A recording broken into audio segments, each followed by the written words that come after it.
So that should start. Good morning, everybody. Welcome to this Friday's webinar. It's myself, Anne Stanley, and I'm very pleased to welcome Holly. Holly's been recently promoted to head of paid media, where she's responsible for both paid search and paid social, and she's doing the presentation today. So while we wait for a few more people to join us, please go and help yourself to the handout top right. And we'll do a poll. Just got one poll today. It's got lots and lots of questions and answers, but let me just start the poll. And because the poll doesn't appear on the video, I'll read the questions and the answers out. So you should see it on your screen now. Has it appeared for you, Holly? Yeah, it's up for me. Okay, do you see a big uplift in sales around Black Friday and the holiday season and into January? And do you currently adapt your marketing to suit? No, I'm not currently employed or working for a business with seasonal sales. No, our business is not seasonal, but we are always looking for marketing tips. So that's for the people that have joined us, even though they might not be necessarily interested in Black Friday. You can answer more than one, by the way, so don't be worried if you want to answer more than one. Yes, our business gets a big spike in online sales at this time of year, e-commerce. Yes, our business gets a big spike in leads at this time of year. Of course, it's not only e-commerce. You've got all the holiday traffic, Boxing Day sales. You get all the fitness, the sports, the health kick stuff in January. So we get a lot of other stuff around this time of year. We do not change our marketing budget activities at this time of year, but want to in the future. We have a bigger budget and invest more in paid advertising at this time of year.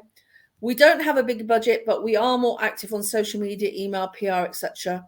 We already have a bigger budget and do more marketing activities. So somebody's already doing a lot more. We're looking for new ways to invest in marketing, and that's probably why you're here. So it's an interesting split. So there's only a few people in the room so far, so we're still waiting for a few more people to attend. So we've got a few people that aren't working in the seasonal business, and then about 50% of you are. Mainly e-commerce by the looks of it. So you're definitely in the right place. And the good news is some of you have actually got a bigger budget, so you're looking for more ideas. So hopefully a few more people will answer the poll. But I'm now going to pass over to Holly. You will get the video later on today, and I will I will reappear about 5 to 10. So I'll turn my camera off now. So over to you, Holly. Good morning, everybody. So the webinar today is going to be all about how you can leverage paid media, specifically kind of the likes of Google, Facebook, Instagram, for Black Friday and beyond into kind of the holiday and Christmas season. So just a quick intro to myself. So I'm head of paid media operations at Annika. I've been with Annika for 6.5, getting on for 7 years in kind of going into 2022. And I specialise in paid media, particularly focus in paid search, but I do have experience across kind of social paid social elements as well.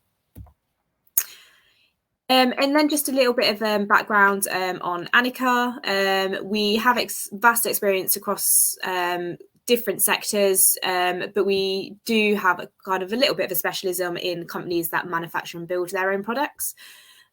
We've worked across many different clients, from kind of NHS to Charles Bentley to Experian. So we've got experience across both e-commerce and lead generation as well. So on today's agenda, so going to take a little look back at Black Friday and 2020 trends. It was a little bit different last year. There was some big shifts in kind of consumer behaviour down to the pandemic. Also looking ahead to what we can expect in the key themes that you might see in 2021. Again, these have been heavily influenced by changes in consumers from 2020, and then just how you can leverage these themes and tactics that you can deploy through paid media as well. So Black Friday, it is just around the corner. It's not too far away. It's less than 2 months away now on November the 26th. And generally kind of the shopping for this period, it's already begun. You will start to see sales and kind of promotions trickle in, and people have already started shopping for Christmas as well. So looking back at 2020, the 4 key themes that we can pick out was that people were shopping earlier and they were shopping for longer. The holiday shopping period was considerably extended in 2020. Sales grew 19% year on year in the 3 weeks before the event. And you'll see in a moment, I've got a little graph and you can start to see where it kind of trickles in and picks up. And that's not just for Black Friday, that's for Christmas as well. We see people researching and even buying for Christmas, 6 months prior to the event itself. So people are definitely looking earlier, they're doing their research. So you need to be there kind of and present more frequently. The other key trend was financial security. So with the pandemic in full swing, the customers were generally just less financially secure. They looked for more kind of buy now, pay later deals, getting things on finance, on credit, and free shipping became kind of really important. And that could be the differentiating factor between someone purchasing from you and someone purchasing from your competitor, if that was kind of the only difference on offer. The other key theme is fatigue. So customers did become more fatigued. There's a sheer volume of deals and offers out there that it can be quite overwhelming. You don't know where the best deal is and you don't know if you're kind of getting. So there is a lot of shopping around, but that does also mean customers get kind of a little bit bored of looking around. So being there early and kind of promoting your offers and kind of being consistent with your offers, then that really helps to kind of cement who you are and kind of the offers that you and deals that you have to the customers. And then finally, digital was huge in 2020. For the first time, Black Friday and Cyber Monday went fully digital in the UK. Lockdown was in full swing. There was no in-store visits. And online searches in the Q4 of 2020 grew 3 times the rate that they were in 2019. And that's just purely because the fact that everybody went online. But one thing that we do expect to see is we expect this to continue. We don't expect a full swing back to the high street. People are still digital and they are still looking around online. So Black Friday 2020 versus 2019, you can see from the kind of financial security elements that actually the Black Friday peak in 2020 was a lot smaller than it was in 2019. And this is also supported by kind of the fatigue, deals are there throughout the month. You don't need to necessarily always rely on Black Friday anymore. There are companies and shops and retailers promoting deals, there'll be some out there now in October. You've got your late summer sales. So the promotions they run for longer and the peak isn't as large. And then Christmas 2020 had the opposite effect. So Christmas actually peaked higher and it lasted for longer in 2020. Morale was at an all-time low. Everybody was kind of a bit down in the dumps, I suppose, from kind of the effects of the pandemic. And Christmas was one thing that people could really get behind and start to look forward. And actually, many people were starting to use e-commerce for the first time. Those that traditionally shop in store were now forced to move those buying habits online. So digital trends from to round up 2020, YouTube and Facebook were absolutely huge for video content. Together combined, they reached 95% of UK internet users. So it's absolutely massive potential if you've got engaging video content. The platforms are huge. And another video platform, TikTok. Whilst it is in its infancy, it is growing and it's growing at a rapid rate. Originally, it was obviously aimed at that younger audience. It was 16 to 24-year-olds that really jumped on board. But that demographic is now starting to grow and it's starting to widen. But TikTok, it's grown from around 3.2 million users in the start of 2020 up to 11.5 million in September 2020. 2020. And you can imagine the kind of growth it's had in the last 12 months as well. So really growing platform, and really great if you want to reach out to kind of that young audience. In 2020, more than a third of people's time was spent online, and predominantly either on Facebook or Google, actually. So that's a huge portion of time spent in these platforms, and it gives you kind of a really kind of massive opportunity to get in front of users with kind of your products and your services. Smartphones, as we would expect, they continue to dominate. They're the most used device for internet access. Over 85% of people 16 plus use a mobile device to go online, and this is compared to 74% for desktop devices. So desktops are still big. They are shrinking, but they are still there and they are still present. So whilst it is important to kind of optimize for mobile devices, don't kind of forget what's going on kind of desktop devices as well. And the other device that we're seeing on kind of the rise is TV screens. So YouTube, for example, they have, for YouTube ads, you can now push out across TV screens, and that is for people using their on TV browser and the YouTube app on TVs as well. So the reach from kind of these digital and video-led platforms is kind of getting greater and greater. And just to kind of round it off, 85% of users are now using the internet to shop online. So that's a huge figure as well. So looking ahead to this year, what we can expect to see. So firstly, the growth of digital.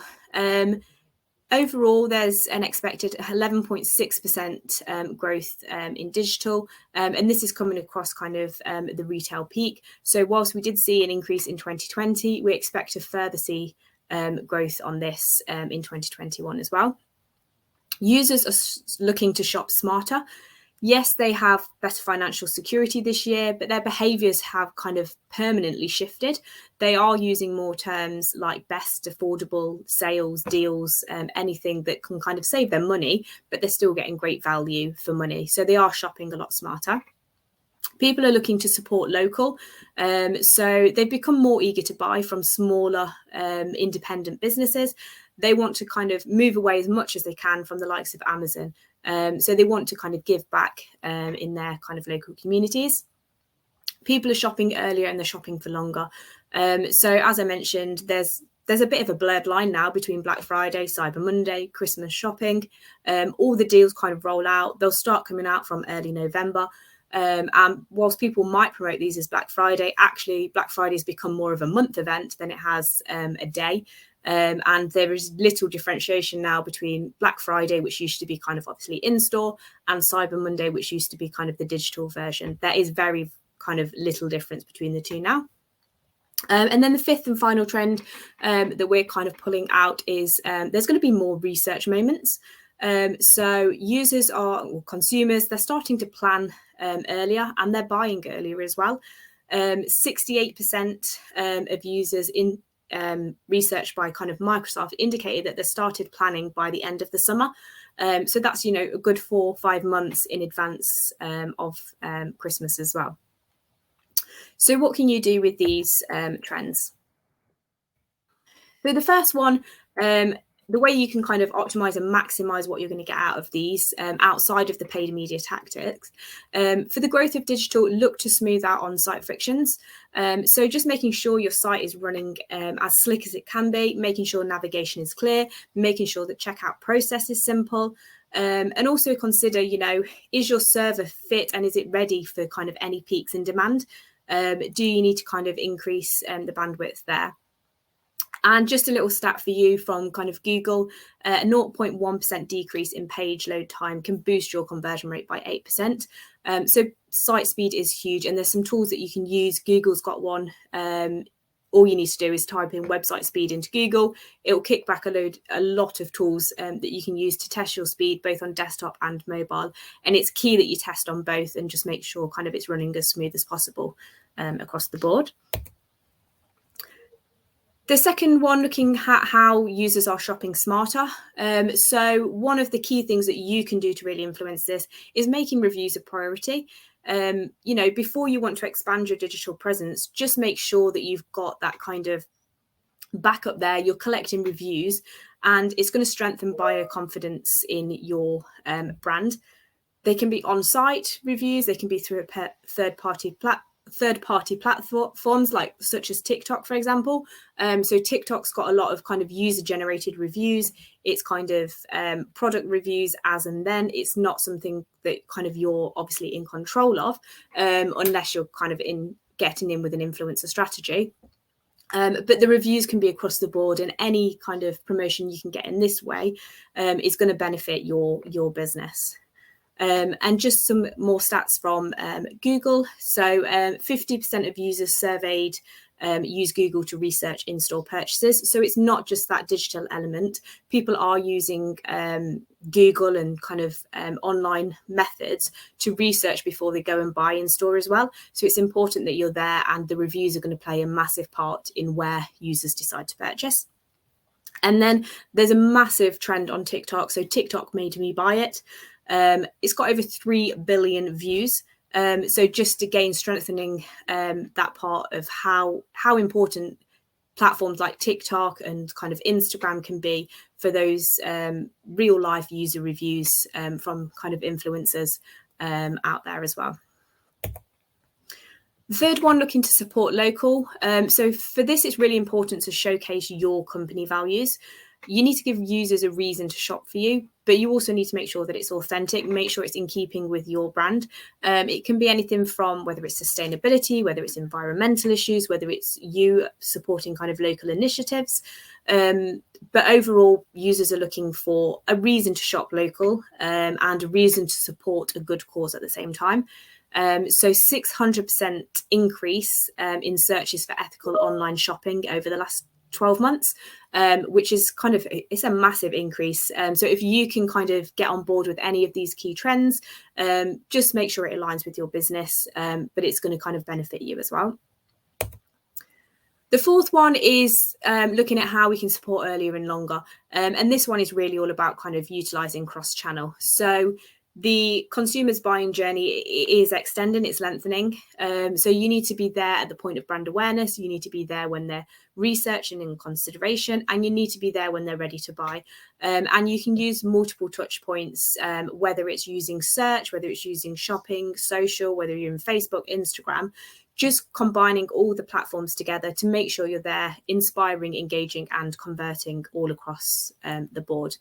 And what you'll generally see is you'll see better conversion rates and better click-through and site engagement rates as well. And finally, just supporting those more research moments, just making sure you're there and you're engaging consumers at the point of research. So yes, the most prominent channel in the path from research to conversion is Google. It's Google search. People go there, but they go there when they've already got something in mind. You need to be there at each step of the funnel. So making sure, understand where your audience is. Are they in Facebook? Are they on TikTok? Are they in YouTube?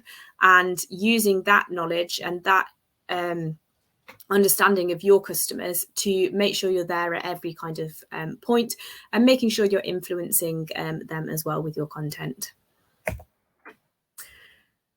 So tactics then that you can deploy directly through your paid channels. So if we look back at the growth of digital, one of the first and really important steps is identifying the right platform for your audience. So just going back to what I was saying about kind of where your audience is hanging out, and also what messaging is going to align with that platform. And you can see here in the image the difference between 16 to 24-year-olds and 65 plus.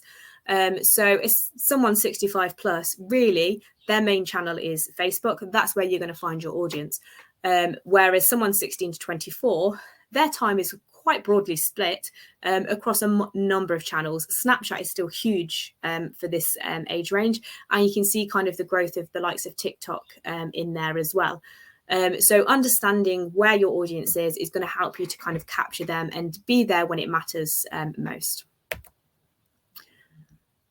The next thing that you can do specifically for kind of Black Friday and beyond as an e-commerce retailer is showcase your products with shopping ads. So whether you're in Facebook, whether you're in Google, whether you're in Pinterest, they all have shoppable ad formats. And these are great for really showcasing your products, and they're in an actionable, convenient format as well. They display with the price, they display with an image, and they're a link straight into the product page itself. And for that reason, they have higher conversion rates and give you better return on investment as well. In Google, also one of the benefits is if you submit your feed through Google Merchant Center, you're also eligible then for free shopping listings. So when you go into the shopping tab on Google now, they're not all paid ads, which they were previously. Only the top banner is paid, and then everything below that is free listings. So really, really beneficial if you can get a feed into Google, even if you don't want to pay for the ads, you can get a feed loaded and you can benefit from them free listings as well. The other feature is utilizing smart and dynamic features. So whether this is the likes of responsive search ads to smart bidding, they just allow your campaigns and your activity to react quicker. There are so many different signals that the likes of Google and Facebook pick up on, from what the time of day is, who the audience is, what their past behaviors have been, to what devices they're on, that at each and every auction, you just do not have the capability yourself to kind of adjust your bid and adjust your messaging and strategy based on that. If you capitalize on the smart and dynamic features, that just you feed Google kind of your creative input, your information, your ad copy, and Google then goes away, or Facebook goes away and dynamically delivers that based on who it is in the audience at the time. It just gives you a way to address immediate needs of the consumers. So Google understands the intent of a user, or so it says it does, but it seems to work. So responsive ads, generally they have high click-through rates. Generally they can attract lower cost per clicks. So overall it works well to be kind of responsive in those formats. And then another format is on the dynamic side of things is catalog ads. So we talked about kind of shopping as kind of an overall strategy to target people that are researching. But you can also use catalog ads to dynamically deliver products that users have been viewing on your site as well. So this comes into kind of the remarketing element, and it just encourages users, if they're seeing products that they've been viewing, maybe they're stewing on them, maybe they're sitting considering whether to purchase, actually it just pushes them back out in front of that audience again, and you're able to reduce the cart abandonment rates overall. And then what you also want to be doing is making sure you understand what your competitors are doing. Whilst, it doesn't mean that what your competitors are doing is right, it's always good to be aware of what they are doing. So there are different platforms like the Facebook Ads Library and Google Ads Auction Insights reports that give you insight into who you're competing against, particularly in Google Ads Auction Insights.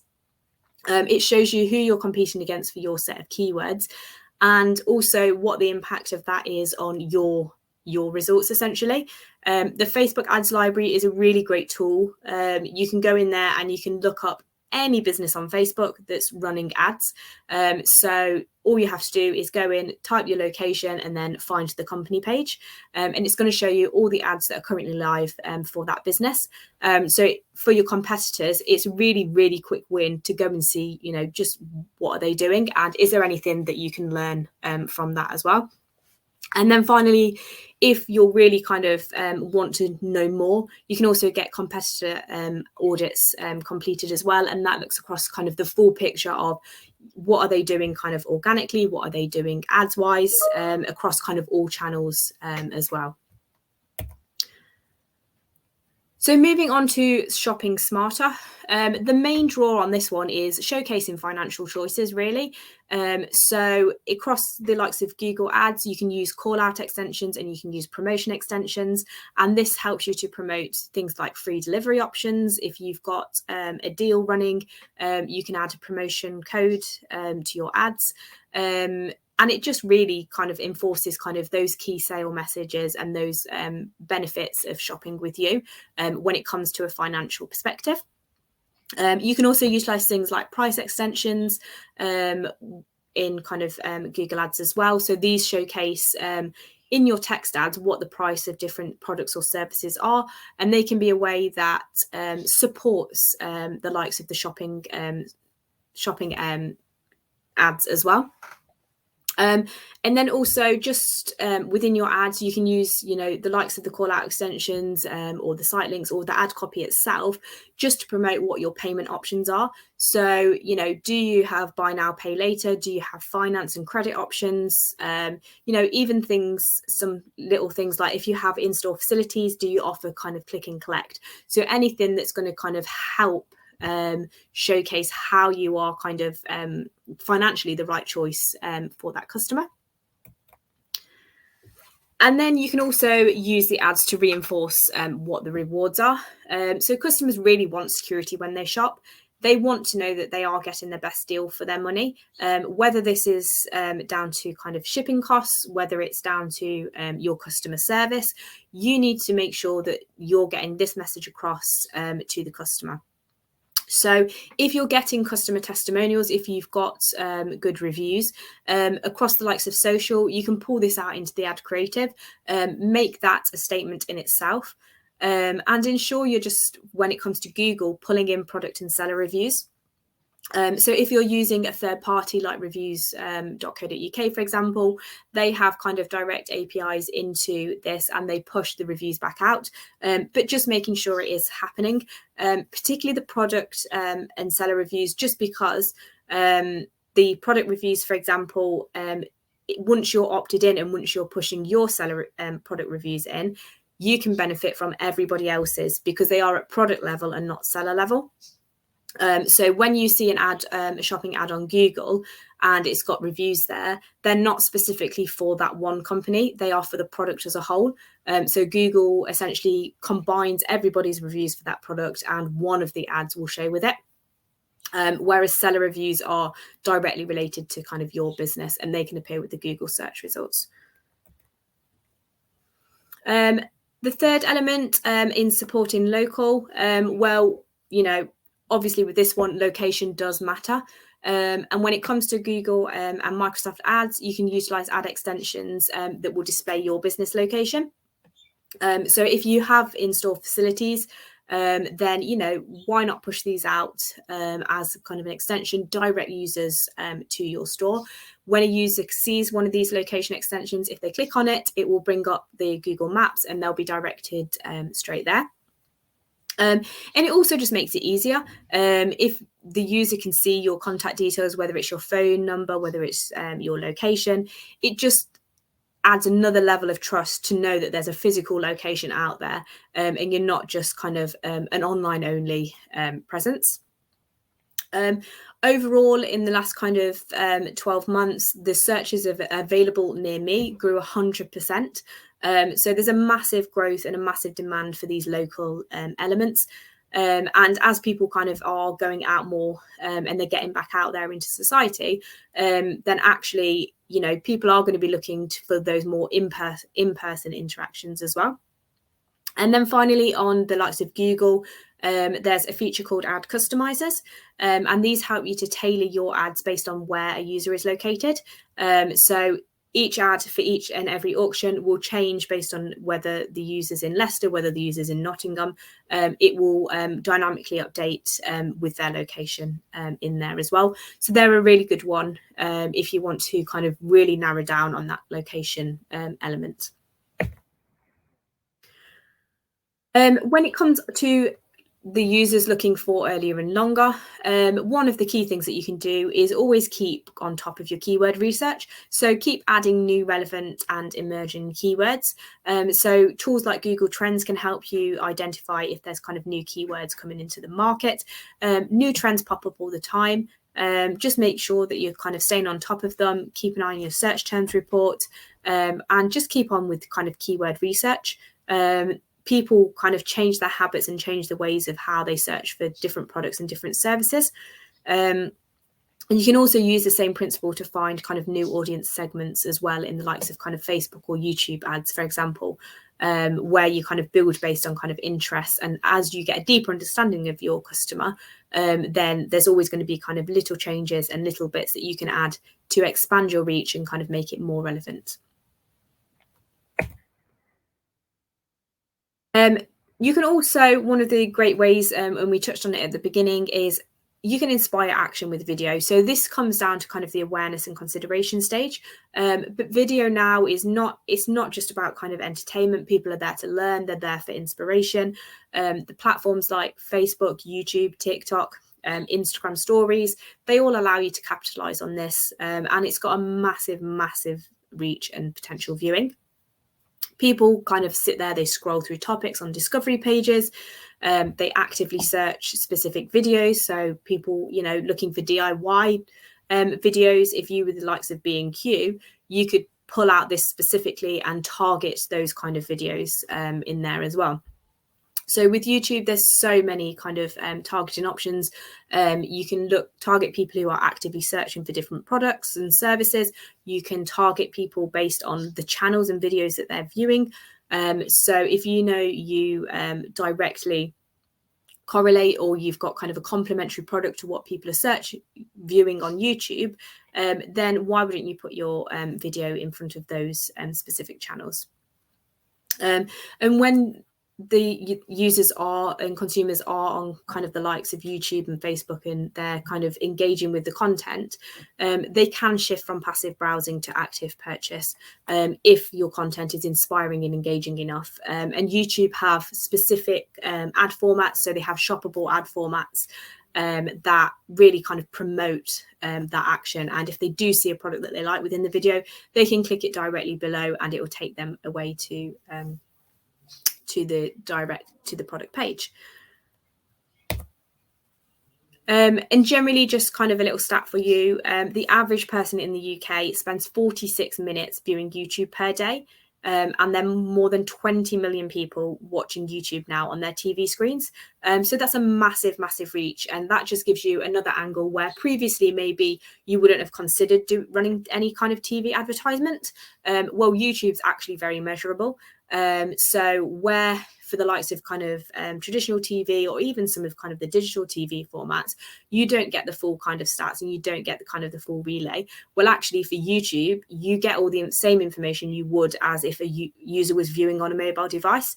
So you still get all the view metrics, you get the impressions, you get the view rates. If someone was to click on the ads on their TV screen, you would get the information on that as well. What I would say is on kind of TV screens, the engagement and the click-through is going to be a little bit lower. But because it's YouTube, if the user is logged in, that same user is then picked up when they go back on kind of mobile or desktop. So the funnel is kind of kept together, and you can see kind of how the TV element is kind of playing into that. And the other great thing about YouTube is, yes, it's kind of for awareness, but what you can do is if you implement the right strategy, you can actually recapture these users when they're back on searching on Google as well. And you can test the impact of your video activity. So you can build audience lists, so remarketing lists, based on people who are watching your video. So anybody who's watching your YouTube ads video, then once they go away onto Google, you can specifically target just this set of users. And that helps you to kind of see if the people that are watching your video are moving down the funnel, are they then going on to kind of research either your business or a product or service that your business offers. And that just helps you to understand if you're targeting the right audience. In terms of kind of other elements where it comes to kind of the research moments, just make sure you're kind of there at the exploration part.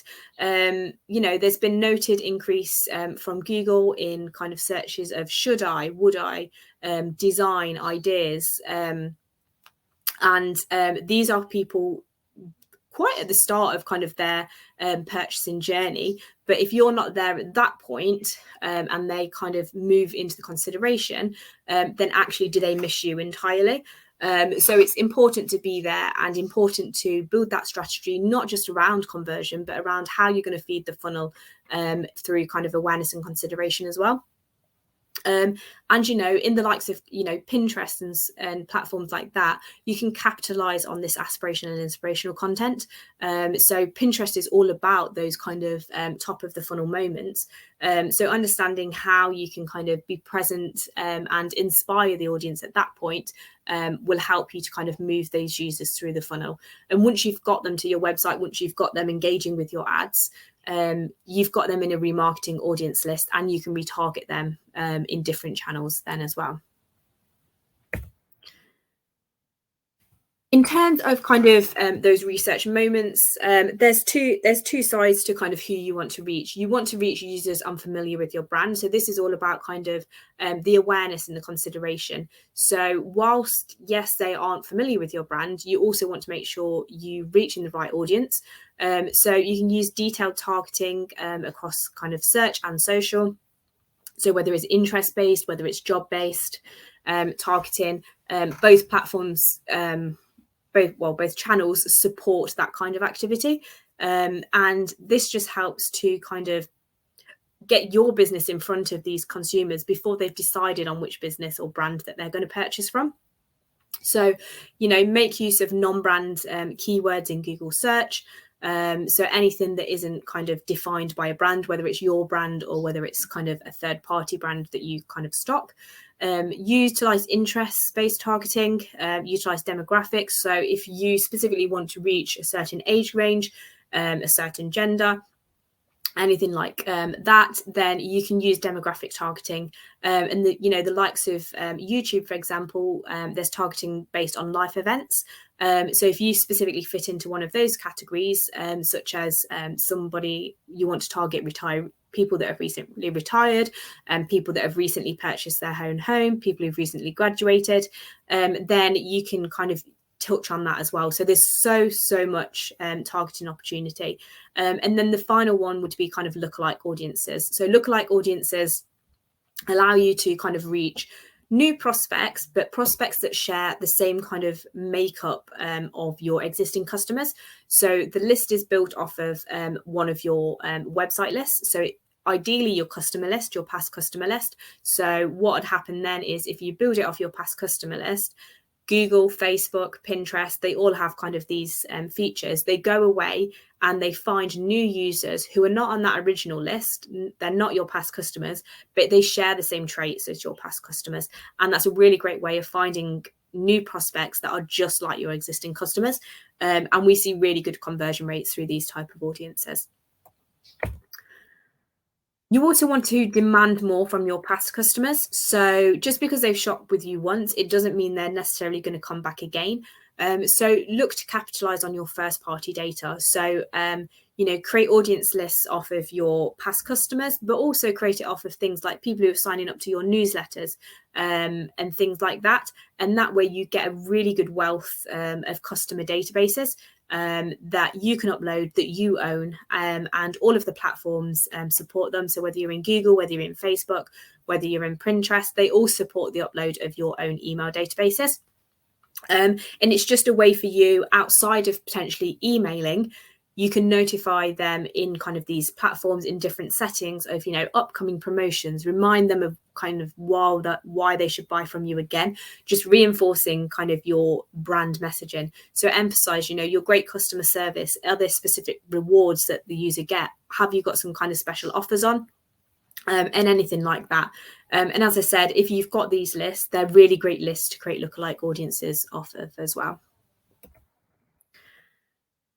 And then in terms of kind of the research moments, one of the key elements, not just at research, but across kind of the whole journey, is your ad messaging. So making sure that you've got your ads on point. So focusing on emotions. What are the user's aspirations? What are their pain points? Can you address these within your ad copy? And also play around with kind of the length of the ads. So can you say more with less? Do short, snappy taglines and headlines work better? Do they resonate better? Do they capture the attention better of this audience?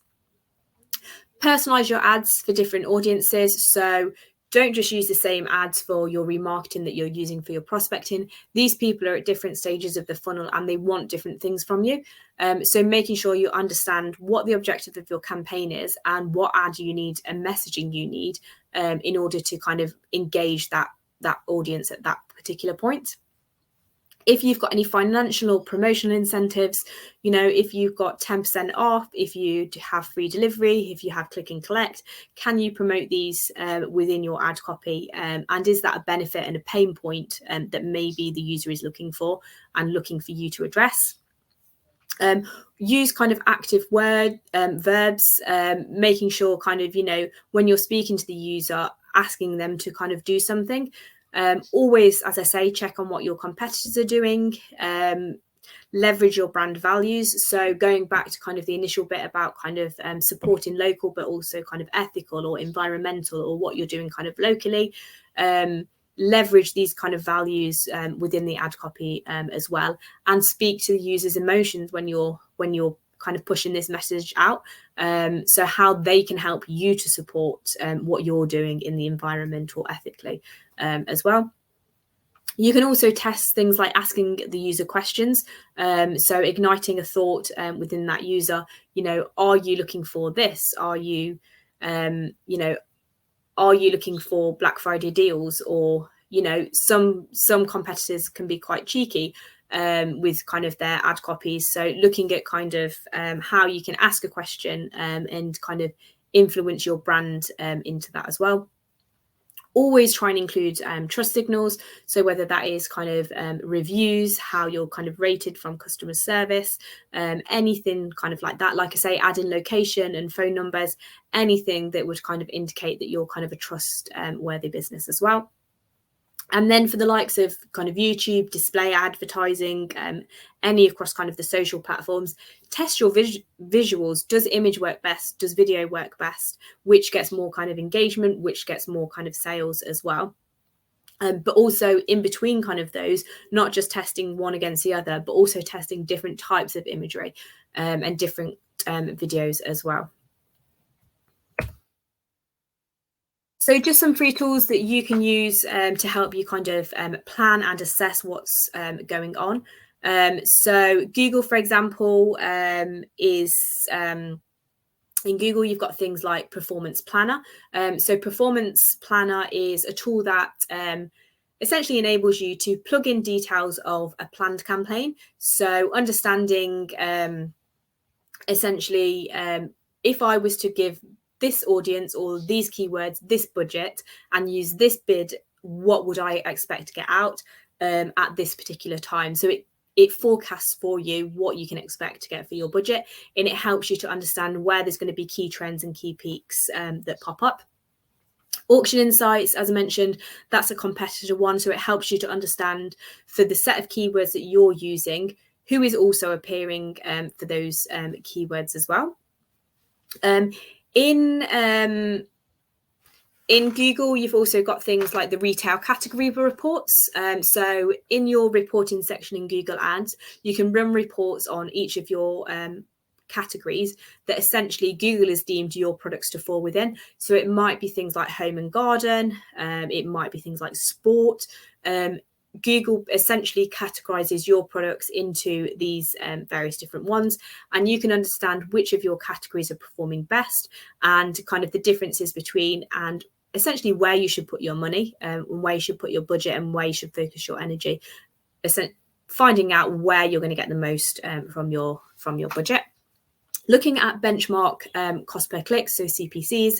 So when you're running shopping activity, you can also understand where your bid sits in relation to who your competitors bids, and are you bidding in a competitive manner, or do you need to kind of increase your bid to get more from your budget as well.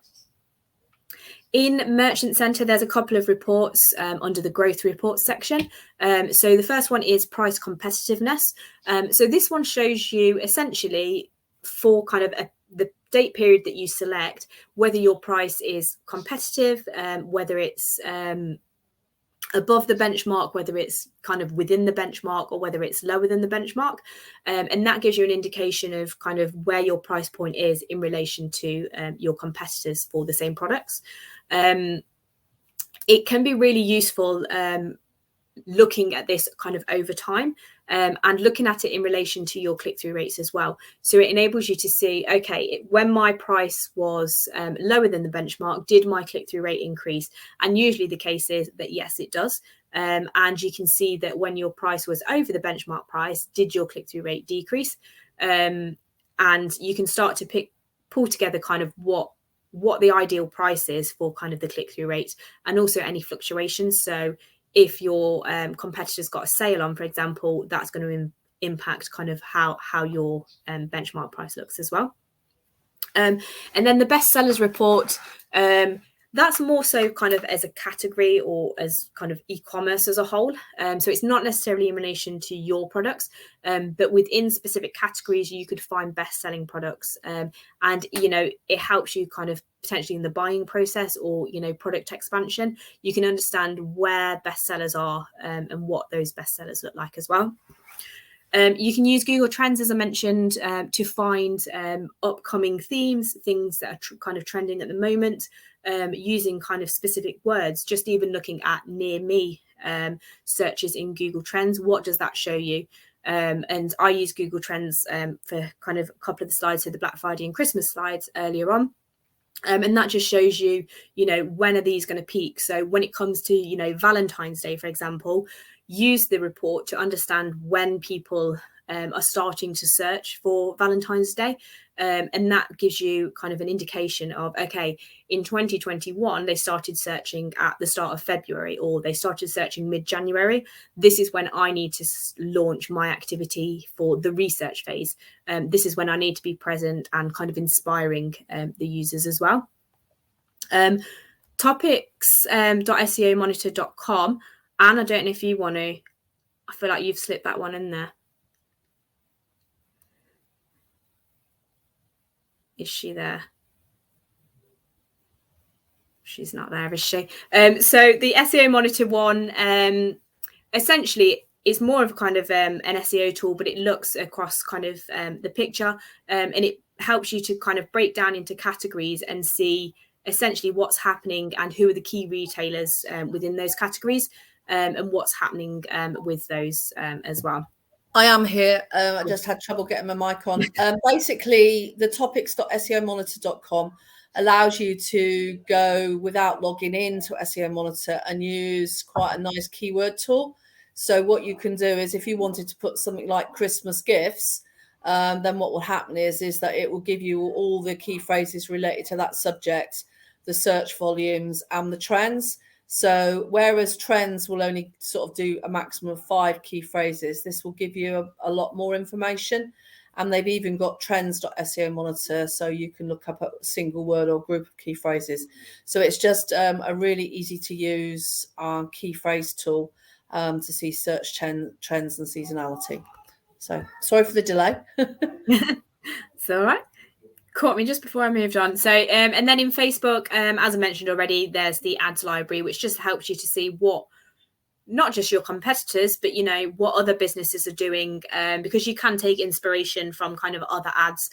So if you see a really good ad on Facebook yourself and you think, oh, that really kind of engaged me, it really resonated with me, you can go away and you can have a look what other, you know, material those businesses are using and those brands are using. So it's a good way to find kind of inspiration of kind of what works for Facebook. You can see kind of when the ad was running from. So you can look back, you know, at last year and see, you know, what ads were running for Black Friday then, for example, as well. But overall, you just need to be ready to drive sales during the holidays, and yeah, just be there, be present, and show up. If you've got any questions on how to kind of launch any of the features within your accounts, please just kind of give us a shout. And if you enjoyed the webinar, please do leave a review. You can do it either reviews.co.uk or Google for ours as well. I'll bring up the review panel so people can review. So is there any, there doesn't look like there's any questions, does there? So let me make a couple of announcements then. So the first one is the mini conference on the 2nd of November at the Space Park. So this is a hybrid event. So it's actually going to be happening live, but you can choose whether you want to attend in person or attend virtually, but there are a limited number of places. So please register now. And if you are interested in actually going to a real live event at the Space Park, which is just next to the National Space Centre, please do register today. And then the other one I wanted to do was let's give Holly some lovely love. So if you've enjoyed the presentation from Holly today, please click on the review and give Holly a review. So thank you very much, Holly. Yeah, very interesting stuff. I mean, I think with all the fears about the lorry drivers and lack of stuff on the shelves, I think there's going to be a massive surge of people as soon as payday comes around buying Christmas presents. So I think Christmas and Black Friday will be all merged into one, and a lot earlier this year. So it'll be really interesting to see what happens with that. So our next webinar is I think it's in 2 weeks' time. I will actually be on holiday. Woohoo! I'm going to Wales. So Katie will be actually hosting that one. I'm not sure who from the Annika team is talking next time, but we'll send you out the normal emails. And you should get your video in a couple of hours' time. So I think that's everything from us. So anything you want to add, Holly? Is that no? That's everything from me. Thanks for joining, everyone. Thanks a lot, everybody. See you in 2 weeks' time. Bye. Bye.